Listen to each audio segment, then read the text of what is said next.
It never ceased to amaze me that black men in particular, go on these talk shows, especially Fox Clan. This network has been race baiting, and one of the biggest race baiters on Fox is Sean Hannity.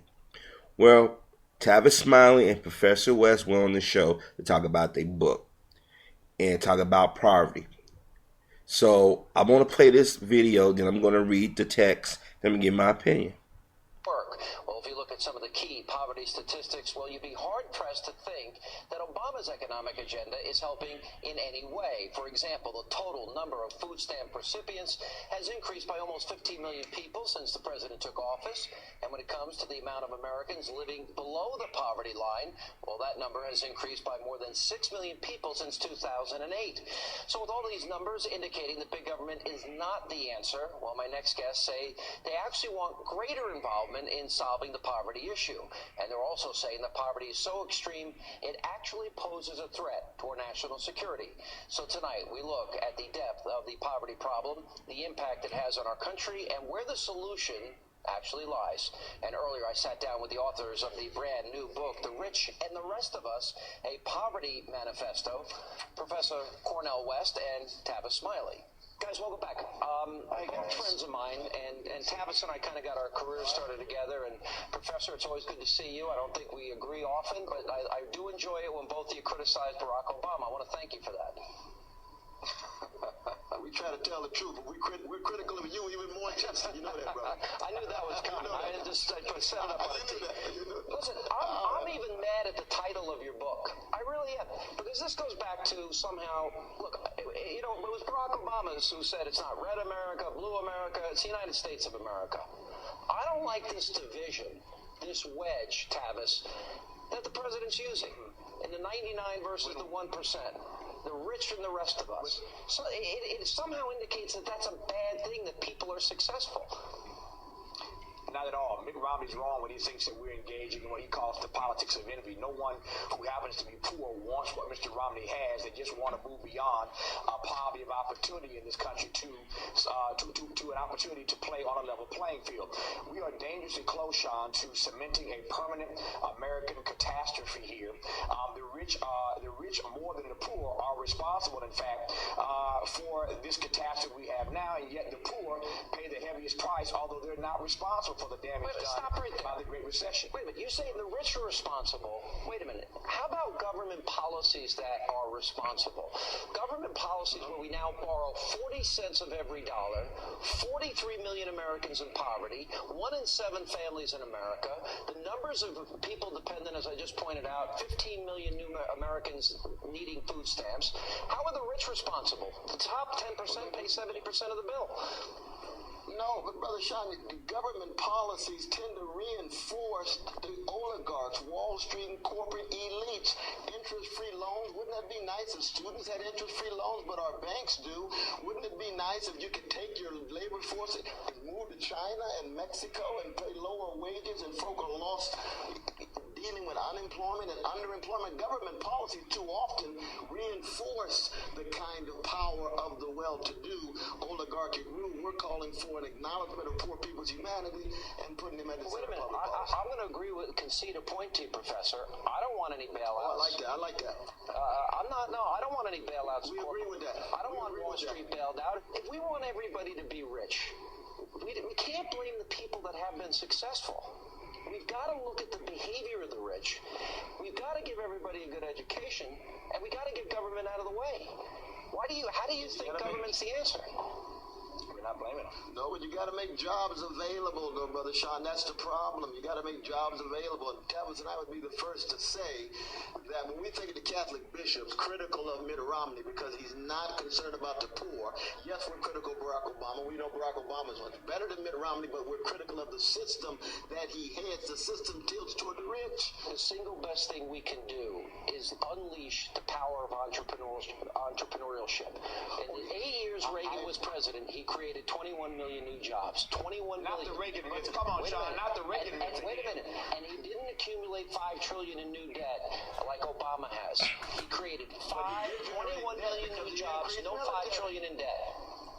The increase in military led toward a debt after the Reagan regime. But this important point, though, entrepreneurship is very different than big banks and big corporations. You and I agree, small businesses, once they are unleashed, can in fact provide jobs with a living wage if, of course, they acknowledge the role of unions. But when you're talking about corporations and banks who make big money but cut back, then we're dealing with 1% of the population got 93% of the income. But 70% of the jobs created, Professor, come from small businesses, which are the very people that are being targeted by Barack Obama if these tax cuts expire in January. Sean, on this point, we agree. The Obama administration has not done enough for small business in this country. They've sided with big business.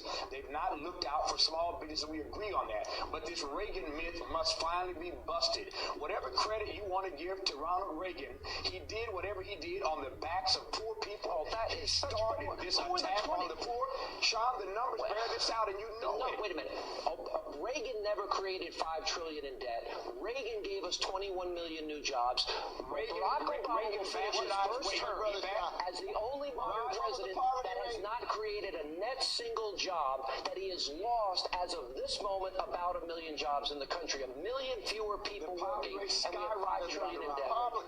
The poverty rate skyrocketed under Reagan, though, Brother Sean. Under Obama. Robert Lecochman, greed is not enough. Greed is not enough at the top. And we're still looking for that welfare queen that Ronald Reagan told us about, the one he made up. We're still looking for her, Sean. All right, I still love you both. I don't know why, but I like in the book. Listen, I want to solve the problem. In the book, my brother. No, the book is fascinating, even though it irritates the living daylights out of me, the rich and the rest of us.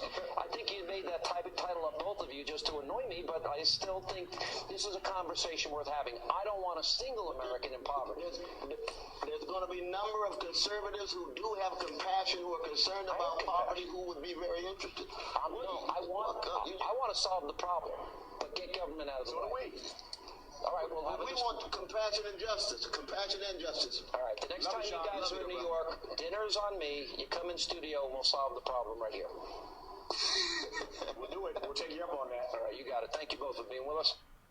And coming up, DNC. Okay. Now, let me read this. Sean Hannity welcomed Tavis Smiley and Cornel West onto his program by thanking them for all the times they criticized President Obama. Welcome back, Hannity said to his guests. I don't think that we agree often, but I do enjoy when both of you criticize Barack Obama. I want to thank you for that.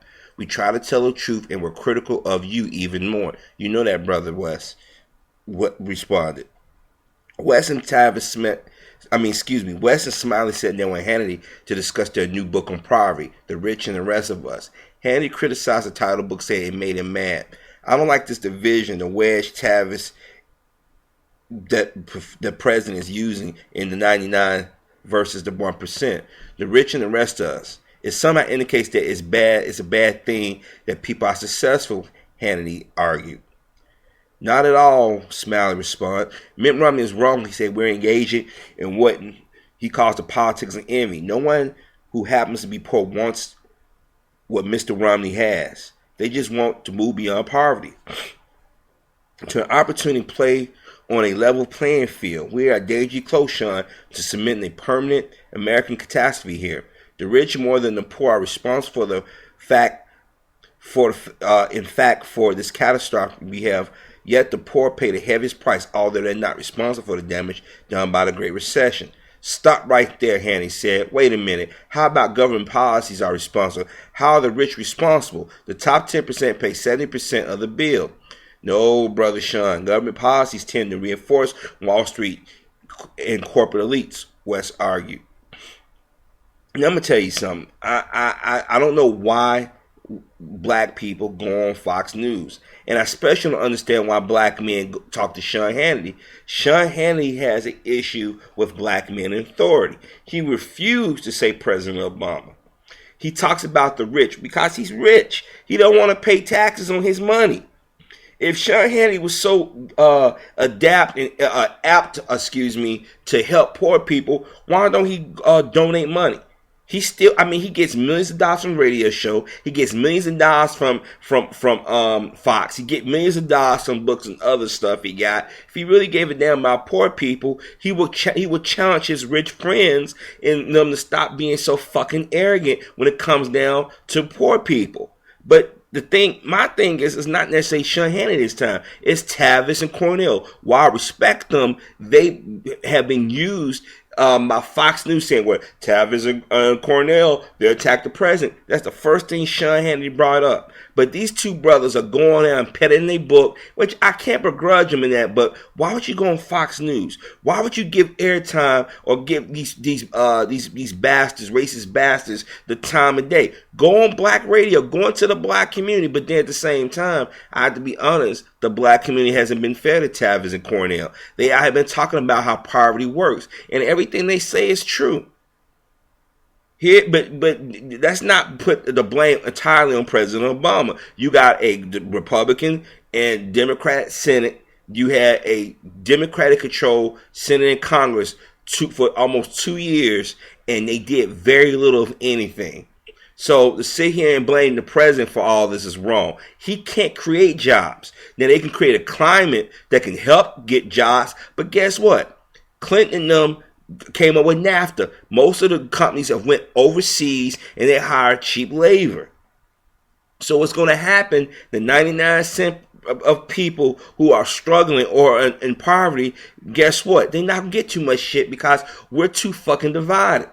Here it is, the black community has been warning white America and all other Americans that the chickens will come home to roost, and everybody got said, as long as we get ours, now everybody having a nigger moment, now they want to blame the president for something. You got to look in the mirror, not just look at these corporations or Fox News or CNN, MSNBC, but look at yourself. If you sit around, don't vote, don't control the money you do have, or demand shit, they're going to keep fucking you over. So, brothers and sisters, go ahead. You can bitch about the president, in which all presidents get criticized. But this president in particular is being blamed for shit he had no control over. But if you do a protest vote, or you vote against your economic development or benefits, it's on you.